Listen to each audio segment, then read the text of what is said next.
أعوذ بالله من الشيطان الرجيم. بسم الله الرحمن الرحيم. الحمد لله رب العالمين، وأفضل الصلاة وأتم التسليم على سيدنا محمد صلى الله عليه وسلم وعلى آله وصحبه أجمعين. اللهم علمنا ما ينفعنا وانفعنا بما علمتنا وزدنا علما يا أرحم الراحمين. اللهم أرنا الحق حقا وارزقنا اتباعه، وأرنا الباطل باطلا وارزقنا اجتنابه. اللهم صل وسلم على عبدك ونبيك محمد صلى الله عليه وسلم وعلى آله وصحبه أجمعين. اما بعد، مؤلف حفظه الله درس گذشته، درس قبلی تعریف حدیث رو بیان کردن و این چنین تعریف سنت رو گفتن که تعریف حدیث و سنت هر دو یک است در نزد محدثین، اما سنت باشه در نزد اصولیین اهل کلام یا علم عقیده و این چنین در علم فقه معنای مختلف خود را دارد. اکنون شروع میکنن به بیان کردن یک چند قاعده که طبق این قواعد صحابه کرام رضی الله عنهم اجمعین در پرتو این قاعده ها چگونه احادیث را از پیامبر صلی الله علیه و سلم برای ما نقل کردن. یعنی یک چند قاعده رو ذکر میکنه در اینجا مؤلف تا اینکه فهمیده شود که صحابه نسبت به حدیث پیغمبر صلی الله علیه و سلم، به حیات و زندگی پیغمبر صلی الله علیه و سلم چگونه علاقه داشتن و چگونه احادیث را برای دیگرها نقل کردن، کوچاندن. چند تا قاعده را ذکر میکند چون قاعده های خیلی ضروری هستند، باید فهمیده شود، چون شاید بعضی اشکالاتی وارد میشد که چرا تمام صحابه، یعنی عدد صحابه مثلا زیاد بود، چرا همه اینها حدیث روایت نکردن، یا اینکه چرا بعضی صحابه احادیث زیاد روایت کردن، بعضی دیگر صحابه خیلی کم حدیث روایت کردن. از قبیل این اشکالات شاید که سر بزند، اما طبق این قواعدی که ذکر میشد به خوبی درک کرده میشد که صحابه چگونه معامله داشتن نسبتی یا اینکه در رابطه با این نقل احادیث پیامبر صلی الله علیه و سلم. میگوید قواعد اساسیه فی نقل الصحابه رضی الله عنهم لحدیث رسول الله صلی الله علیه و سلم. قاعده های اساسی در رابطه با نقل کردن صحابه رضی الله عنهم حدیث پیامبر صلی الله علیه و سلم را میگوید. قبل از اینکه بپردازد به بیان این قواعد یا مقدمه ذکر میکنه، میگوید که تلقى الصحابه رضوان الله علیهم حدیث النبی صلی الله علیه و سلم اما بالسماع المباشر وهو الاكثر او بما حدث به بعضهم بعضا. صحابه رضی الله عنهم اجمعین حدیث پیامبر صلی الله علیه و سلم را یا اینکه مباشر از خود پیامبر صلی الله علیه و سلم تلقی کردن، گرفتن، که این اکثر است، بیشتری گرفتن صحابه حدیث رسول الله صلی الله علیه و سلم را از همین طریق بود که مباشر از خود پیامبر صلی الله علیه و سلم گرفتن، یا بما حدث به بعضهم بعضا، یا که برای همدیگر روایت میکردن. صحابه بعضی از پیامبر صلی الله علیه و سلم چیزی را میگرفتن، سخنی را میگرفتن یا فعلی از پیغمبر صلی الله علیه و سلم را میدیدن و برای دیگر صحابه نقل میکردن، میکوچاندن. این احوال هم در صحابه دیده میشد، اما بیشتر همین بود که صحابه رضی الله عنهم اجمعین مستقیما از خود پیامبر صلی الله علیه و سلم حدیث را روایت میکردن، که میگفتن مثلا حدثنا، یعنی که سمعت رسول الله صلی الله علیه و سلم یقول انما الاعمال بالنیات، یا اینکه رأیت رسول الله صلی الله علیه و سلم این کار رو میکردن، مسح علی الخفین. به مانند همی که مستقیما از خود پیامبر صلی الله علیه و سلم حدیث را نقل میکردن یا برای همدیگر نقل میکردن، که در اینجا روایت میبرد، میگه که کما روى عمر بن الخطاب رضی الله عنهم قال، حضرت عمر بن خطاب رضی الله عنه میگوید که كنت انا وجار لي من الانصار في بني امیه بن زید و هي من عوال المدینه. میگه که من و یک همسایه انصاری، من و یک همسایم که از انصار بود، میگه ما در بنی امیه ابن زید بودیم. بنی امیه ابن زید یک قبیله است که وهی من عوال المدینه، که این قبیله در یک طرفی از مدینه زندگی میکردن، در طرف جنوبی مدینه زندگی میکردن اینها. میگوید که و كنا نتناوب النزول على رسول الله صلی الله علیه و سلم. میگه ما با نوبت به نزد پیغمبر صلی الله علیه و سلم می آمدیم. ینزل یوما و انزل یوما. اون همسایه‌ام، اون رفیقم یک روز می آمد و من می ایستادم در آنجا و من هم یک روز می آمدم و می ایستادم، یعنی با نوبت می آمدیم. فاذا نزلت جئته بخبر ذلك اليوم من الوحی و غیره. میگوید هر وقت که من می آمدم به نزد پیغمبر صلی الله علیه و سلم، خبری همون روزه را از وحی یا که از دیگر چیز واقعه ها برای اون رفیقم می رسوندم. یعنی حضرت عمر وقتی که در نوبت خودش می آمد به مسجد رسول الله صلی الله علیه و سلم، اگر وحی نازل می شد یا یک واقعه یک حادثه می شد، می دیدن و می رفتن برای اون رفیقش نقل می کردن که امروز پیامبر صلی الله علیه و سلم چنین فرمودن. در اینجا نگاه که اون صحابه حدیث رو از عمر نقل می کند. یکی عکسش و اذا نزل فعل مثل ذلك. و اون رفیقم، همسایم، وقتی که در نوبت خودش می آمد به نزد پیامبر صلی الله علیه و سلم، عیناً همین کار رو میکرد. اگر وحی نازل می شد یا یک حادثه می شد، چیزی رو می دید، برای من می آمد نقل میکرد. در اینجا نگاه کن، اینو از همدیگر نقل میکنن. اما در عموم بیشتر حالت صحابه خودشون از پیامبر صلی الله علیه و سلم نقل میکردن. میگوید ولفهم تحمل الصحابه للحديث الشريف ونقلهم وروايتهم له وكون السنة لم تنقل كلها بالتواتر لابد من التأكيد على القواعد الآتية. برای فهمیدن تحمل کردن صحابه حدیث شریف رو، یعنی برای اینکه ما بفهمیم که صحابه حدیث رو تحمل کردن، برداشت کردن، گرفتن از پیامبر صلی الله علیه و سلم، و نقلهم و روایتهم له، حدیث پیامبر رو نقل کردن و روایت کردن، هر چه به یک معنا است. و این چنین برای فهمیدن این که کون سنت لم تنقل كلها بالتواتر، سنت پیامبر صلی الله علیه و سلم همه‌اش به طریق متواتر، به طریق تواتر نقل نشده است. برای این رو فهمیدن، یعنی برای این رو فهمیدن که چرا همه سنت، چرا همه احادیث به طریق تواتر یعنی عدد زیاد که حالا بحثش میاد، چرا از این طریق روایت نشده. برای این رو فهمیدن لابد من التأکید على القواعد الآتیه.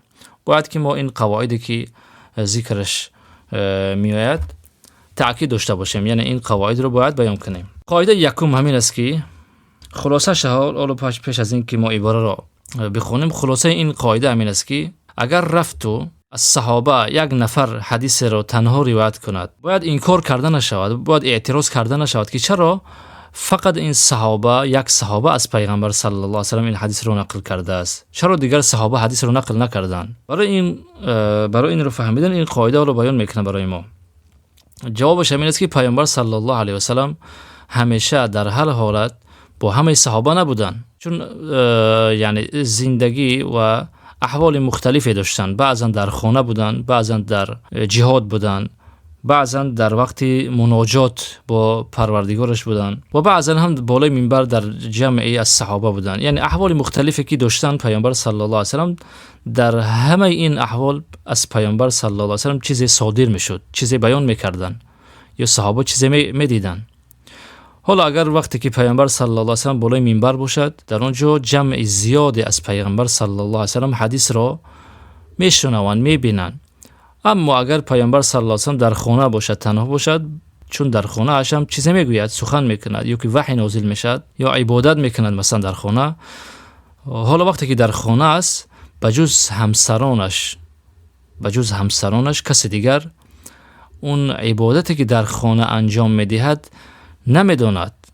از این خاطر میبینید که فقط حضرت عایشه روایت میکند یا که حضرت حفصه دیگر از همسرانش. این قاعده همین است که یک نفر از صحابه حدیث را روایت کردنش جای غرابت ندارد، جای انکار کردن ندارد که گفته شد که چرا تنها روایت کرده است، دیگر صحابه این حدیث را ذکر نکرده است یا روایت نکرده است. میگوید لم یکن رسول الله صلی الله علیه و سلم محاطا باصحابه فی کل اوقاته و احواله. پیامبر صلی الله علیه و سلم و صحابهش در هر وقت و در تمام احوالش احاطه نشده بودند. همیشه با آنها یکجا نبودند در هر وقت و در هر حالت. یعنی شما تصور کنید در 24 ساعت زندگیش صلی الله علیه و سلم و احوال گوناگونی که داشتن با همه صحابه نبودند. فتارة یکون خطیبا علی المنبر، بعضا پیامبر صلی الله علیه و سلم بالای منبر خطیب بودند، یعنی نماز جمعه یا که نماز عید یا که تجمعی که میشد بالای منبر میرفتند و خطبه میکردند. و تارة یکون فی بیته و اهلی، بعضا در خانه بودند پیامبر صلی الله علیه و سلم با همراه اهل بیتش. او فی دار احد اصحابه، یا که بعضا در خانه یکی از صحابهش قرار میگرفتن، به مهمانی میرفتن یا که به عیادت میرفتن مثال. او فی السوق، بعضا بازار میرفتن، چون پیغمبر صلی الله علیه و سلم مثل ما انسان ها بشر است. و یمشی فی الاسواق، در بازار هم راه میرفتن. او فی نخل بالمدینه، یا که در بوستان یعنی باغ خرما در مدینه بعضا میرفتن به باغ خرما. او فی غزات، یا بعضا در جنگ در غزوه شرکت میکردن. او فی حجه و عمرته، یا بعضا هم در حال حج کردن و عمره کردن بودن. حالا شما ببینید و هو یحدث فی احواله هذه كلها، در تمام این احوال پیامبر صلی الله علیه و سلم سخن میگوید. فاما ان یسمعه جم غفیر او نفر قلیل، یا اینکه پیامبر صلی الله علیه و سلم را سخنش را یک جمع بزرگ میشنود، اگر که مثلا در بالای منبر باشد، یا که نفر قلیل در خانه اش باشد، یا که در خانه یکی از صحابه اش باشد. او الاثنان و الثلاثه، که بعضا 2 نفر 3 نفر میبیند پیامبر میشنود سخن پیامبر صلی الله علیه و سلم را. او ينفرد واحد بمناجاته، یا که یکی از صحابه تنها مناجات پیغمبر صلی الله علیه و سلم را میبیند، با پروردگار خودش در حالت راز و نیاز است که صحابه میبینند. او رؤیت الخاص من احواله صلی الله علیه و سلم، یا که یک احوال خاص پیغمبر صلی الله علیه و سلم را میبینند، یک نفر از صحابه یا که 2 نفر از صحابه. از این خاطر است که لذا لا ينكر ابدا تفرد صحابی بروایت حدیث عن رسول الله صلی الله علیه و سلم سماعا او رؤیتا. میگه از این خاطر است که این کار کردن نمیشد هرگز، تنها روایت کردن یک صحابه از پیغمبر صلی الله علیه و سلم را از روی شنیدن که از روی دیدن، یعنی یک صحابه فقط پیغمبر صلی الله علیه و سلم شنیدن که مثلا چیزی گفتن، یا که یک دیدن رؤیت دیدن که پیغمبر صلی الله علیه و سلم یک کاری را کردن، این را باید این کار کرده نشود، اعتراض کرده نشود. چرا؟ لما يعلم ضرورة من احواله صلی الله علیه و سلم و احوال اصحابه معه، چون که از روی ضرورت دانسته میشد احوال پیغمبر صلی الله علیه و سلم را و احوال صحابهش با پیغمبر را. یعنی احوال پیغمبر صلی الله علیه و سلم معلوم بود که همیشه به یک حالت نبودن، بعضا بالای منبر بود، بعضا در جنگ بودن، بعضا در خانه بودن. و اینچنین صحابه با پیغمبر چی احوال داشتن، بعضا با همراهی پیغمبر بودن یا که بعضا نبودن. فقد يخفى، از این خاطر فقد يخفى عن الصحابة ما علمه المتفرد برواية حديث ما عن النبي صلی الله علیه وسلم. از این خاطر است که بعضا مخفی میماند از صحابه. چی مخفی میماند؟ اون حدیثی که یک صحابه، یک متفرد، یک صحابه که تنها روایت کرده است، او را این صحابه میداند و آگاه میشد و با از دیگرها مخفی میماند. به همین خاطر باید این کار کردن نشود که چرا تمام سنت به طریق تواتر، یعنی یک جمع بزرگ روایت نشده است، چون که بیان شد که پیغمبر صلی الله علیه و سلم همیشه با همه صحابه نبودن و همیشه در یک حالت نبودن. این قاعده بود، یک قاعده یکم. قاعده دیوم: قد لا تتوافر الدواعي لبعض من لازم النبي صلى الله عليه وسلم وسمع حديثه على رواية ما تحمله. قاعده دیوم همین است که ضرورت ندارد که یک صحابی تمام آنچه که از پیغمبر صلی الله علیه و سلم شنیده است یا دیده است، ضرورت ندارد که این رو نقل کند، این رو برای دیگرها باید که بکشاند، باید روایت کند. چون این چیز ضرورت ندارد، یعنی یک چیزی حتمی نیست که یک صحابه مثلا اگر از پیغمبر صلی الله علیه و سلم 1000 تا حدیث روایت گرفته باشد، تحمل کرده باشد، باید که اون 1000 تا حدیث رو نقل کرده باشد. این چیزی حتمی نیست. چرا؟ چون که بعضا امکانیت نقل کردن اون احادیث رو پیدا نمیکند اون صحابه. حالا اسبابش مختلف است چرا امکانیت پیدا نمیکند. مثال میاره در اینجا، میگوید که حالا این قاعده رو ذکر کنه، میگه قد لا تتوافر الدواعی لبعض من لازم النبی صلی الله علیه وسلم و سمع حدیثه. میگه بعضا اسباب مهیا نمیشد برای بعضی کسانی که بعضی صحابه که با پیغمبر ملازمت داشتن، با پیغمبر همیشه یک جا بودن و از پیغمبر صلی الله علیه و سلم حدیث های زیاد شنیدن. میگوید بعضا برای چنین صحابه که با پیغمبر صلی الله علیه و سلم زیادی وقت یک جا بودن، برایشون اسباب مهیا نمیشد بر چی؟ علی روایت ما تحمله، بر روایت کردن آن احادیثی که از پیغمبر گرفته است، تحمل کرده است. مانند الصدیق که الصدیق رضی الله عنه، مانند حضرت ابوبکر صدیق رضی الله عنه، فهو اعلم الناس برسول الله صلی الله علیه و سلم. حضرت ابوبکر از همه بیشتر پیغمبر صلی الله علیه و سلم را میشناختند و از همه علمی زیادتر داشتند. چرا؟ اذ هو صاحبه، چون که حضرت ابوبکر صاحبی پیامبر بودند صلی الله علیه و سلم. این را قرآن برای ما میگوید اذ قال لصاحبه لا تحزن ان الله معنا. حالا شما ببینید ابوبکر صدیق رضی الله عنه در طول 23 سال همیشه با پیغمبر صلی الله علیه و سلم یک جا بود. پیش از همه ایمان آوردن، پیش از همه مسلمان شدن و بیشتر از همه صحابه با پیغمبر صلی الله علیه و سلم یک جا بود و پیغمبر رو بیشتر از همه کمک کردن، اسلام رو بیشتر از همه کمک کردن.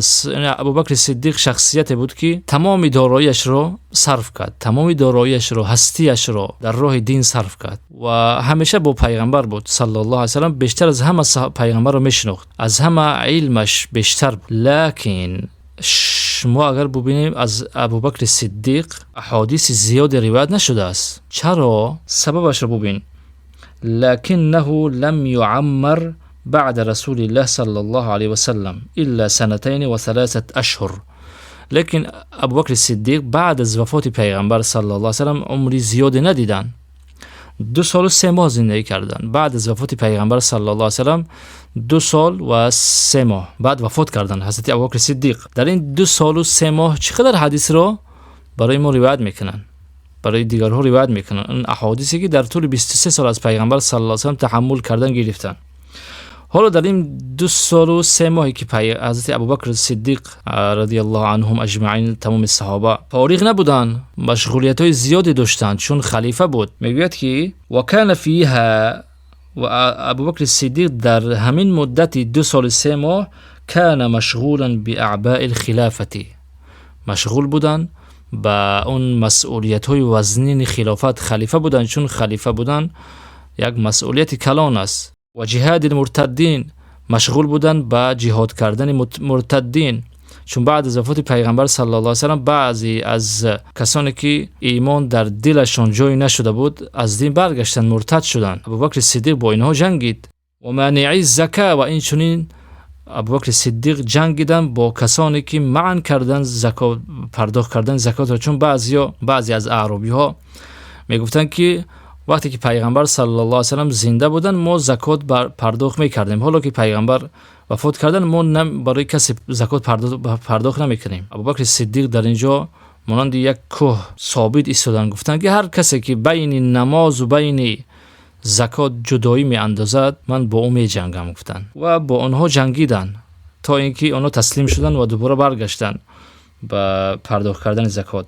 و ارسال جیوش الفتح، و این چنین ابوبکر صدیق مشغول بودن به فرستادن لشکران اسلام برای فتح کردن کشورها. از این خاطر فلم يروى عنه من الحديث الا اقل من 100 حدیث، کمتر از 100 حدیث از ابوبکر صدیق روایت شده است. و عدد ما روی عنه اقل بكثير من عدد ما علمه و سمعه من النبي صلی الله علیه و سلم.